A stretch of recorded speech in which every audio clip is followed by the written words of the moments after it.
The snow fell heavy the night Illyra left Frostmoon territory, each flake settling on her shoulders like a small, cold accusation. She did not cry. She had promised herself, back in the Great Hall when Draven's voice had cracked through the silence like thunder, that she would not give anyone the satisfaction of her tears. Not the pack members who watched with wide eyes, not the guards who escorted her to the border with their heads bowed in something that might have been shame, and certainly not him. Draven had stood at the head of the hall, tall and unmoving, his jaw tight and his eyes refusing to meet hers. Someone had told him she'd shared pack secrets with the Ravenwood territory to the north, that she had sold out her own mate for coin and favor. It was a lie, spun so carefully that even she struggled to find the thread that would unravel it. But grief and fury do not wait for proof. He had looked at her as though she were a stranger wearing his wife's face, and he had said the words that ended everything. "Leave. Before I do something I will regret." She had wanted to argue. She had wanted to fall to her knees and beg him to look closer, to remember 10 years of loyalty, of nights spent guarding his back in battle, of the quiet mornings when he used to trace circles on her palm and tell her she was the only steady thing in his chaotic life. But pride is a strange companion. It rises up exactly when you need humility the most, and it whispers that if he cannot see the truth without her fighting for it, then he does not deserve the fight at all. So she left. Alone, in winter, carrying a secret she would never get the chance to tell him, a child growing beneath her heart, conceived in the last warm night before everything fell apart. The first weeks were the hardest of her life. She walked without a plan, sleeping in hollow trees and abandoned dens, surviving on instinct and stubbornness alone.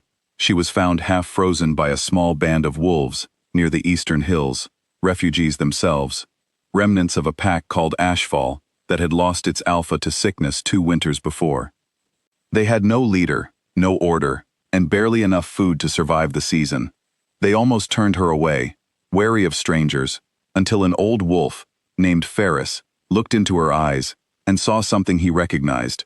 Not weakness, but the kind of exhaustion that comes only from carrying too much for too long. "Stay," he said simply. "We could use someone who has nothing left to lose." She never told them her real name. To Ashfall, she became simply Illyra. No titles, no history, no Frostmoon crest sewn into her clothes. She hid the mark of her old rank and buried her old life beneath the snow, just as surely as her tears had frozen and vanished into it. Months passed. Her son was born in the spring, in a modest den, warmed by borrowed blankets and the careful hands of Ashfall's healer. She named him Ronan, after no one, because she wanted him to belong to a future that owed nothing to the past. She held him and thought of Draven only once, briefly, wondering if he would ever know he had a son. Then she set the thought aside, the way she had learned to set aside so many things, and turned her attention back to survival. Ashfall needed a leader. It needed structure, training, someone who understood how to organize a hunt, defend a border, negotiate with hostile neighbors. Illyra had spent years standing beside an alpha king, absorbing strategy and diplomacy, without even realizing she was learning it. Now, out of necessity rather than ambition, she began to use that knowledge. She organized their hunting groups. She taught the younger wolves how to track and how to fight without wasting their strength. She spoke calmly during disputes, finding solutions that left both sides feeling heard rather than defeated. Slowly, without anyone officially naming her so, she became their leader in every way that mattered. By the time Ronan was 3 years old, Ashfall was no longer the broken, starving pack that had once feared even a passing patrol. Their numbers had grown. Their territory had expanded, carefully and diplomatically, through alliances rather than war. Illyra had built something the old pack never had. Not just strength, but stability. Warriors trained under her guidance were disciplined and loyal, not out of fear, but because she had earned every ounce of respect through her actions. The elders eventually asked her to accept the title of Alpha, formally, in front of the whole pack. She hesitated only because titles had once cost her everything, but she looked at her son, now strong and curious, and utterly unafraid of the world, and she looked at the pack that had taken her in when she had nothing, and she said yes. She became known simply as Alpha Illyra of Ashfall. No one in her territory knew she had once been a queen. No one asked where she came from, because by then it did not matter. What mattered was what she had built, and she had built it herself, with her own hands and her own will, without anyone's permission. Word of a mysterious, unbeaten alpha in the east eventually began to travel beyond Ashfall's borders. Merchants spoke of a pack that had risen from nothing to become one of the most respected territories in the region. Warriors who challenged Ashfall's borders returned home with stories not of cruelty, but of a leader who fought fiercely yet ruled with fairness. Rumors are strange things.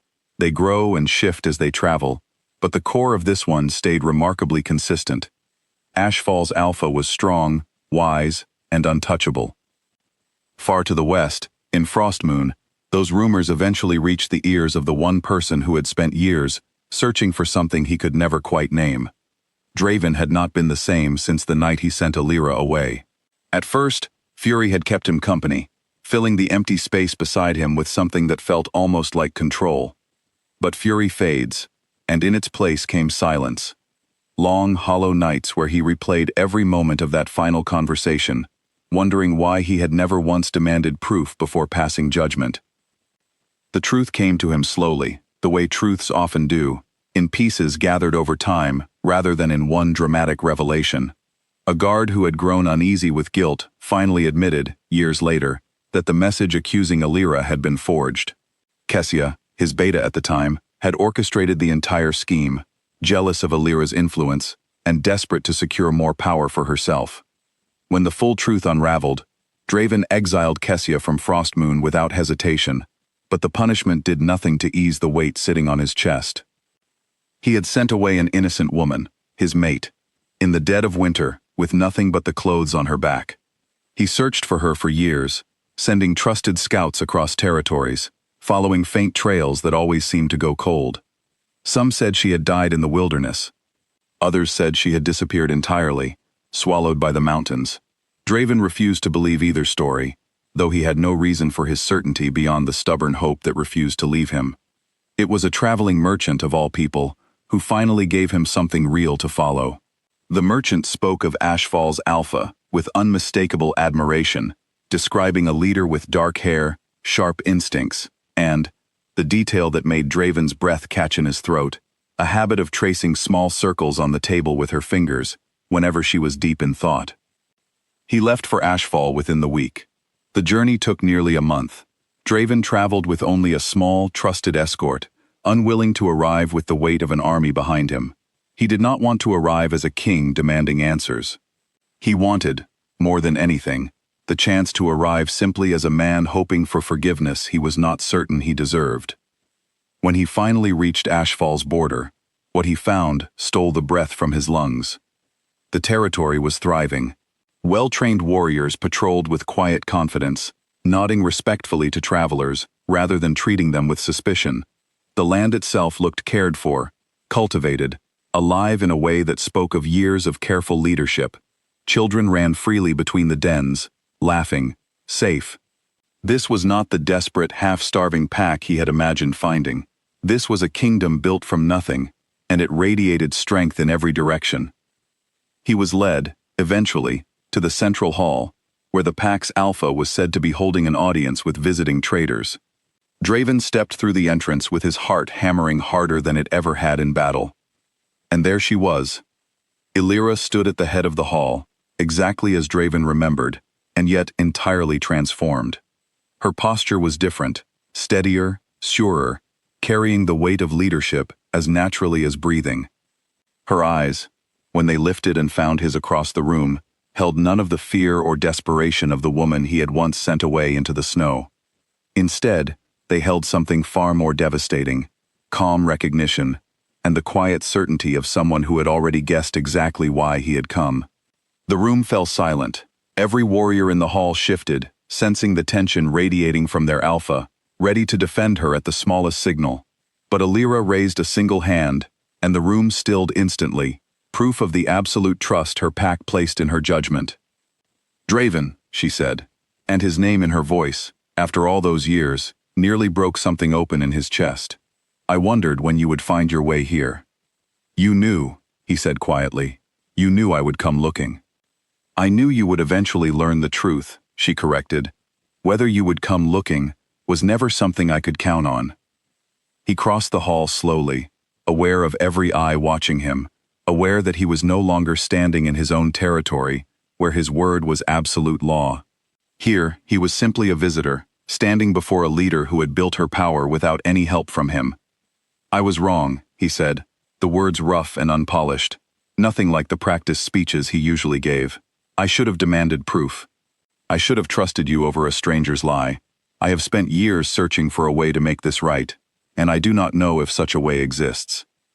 Alira studied him for a long moment, and in her silence, he felt every year of separation stretch between them like an unbridgeable distance. Then, quietly, she said, "There is someone you should meet." She gestured, and a young boy stepped forward from where he had been sitting near the healer's station, watching the exchange with sharp, curious eyes. He had Draven's build already, unmistakable even at his young age, and a stubborn set to his jaw that Alira recognized instantly, because she saw it every time Draven had dug his heels in about something he refused to compromise on. "This is Ronan," Alira said. "Your son." The hall seemed to hold its breath. Draven stared at the boy, and something inside him, something that had been frozen since that terrible winter night, cracked wide open. He knelt slowly, not as a king lowering himself for show, but as a father meeting his child for the first time, humbled by everything he had missed. "I have a son," he whispered, and the words carried more weight than any crown he had ever worn. Ronan studied him with the same careful assessment his mother had given moments before, clearly unwilling to simply accept a stranger's claim to family. But something in Draven's expression, raw, unguarded, achingly sincere, seemed to reach him, and slowly, cautiously, the boy stepped closer. Over the following weeks, Draven did not ask Alira to return with him to Frostmoon.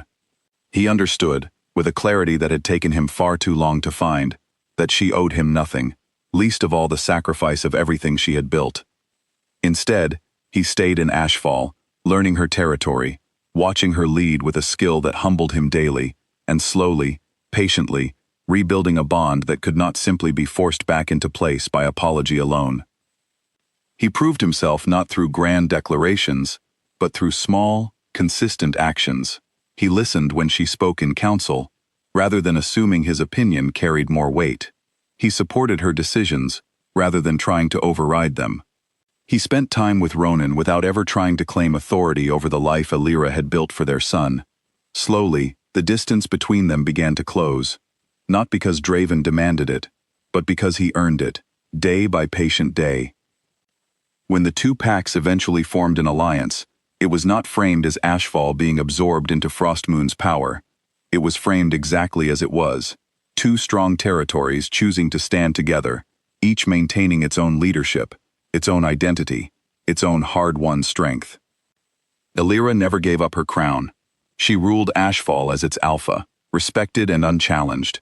And when she eventually chose to let Draven back into her life, it was not because she needed him.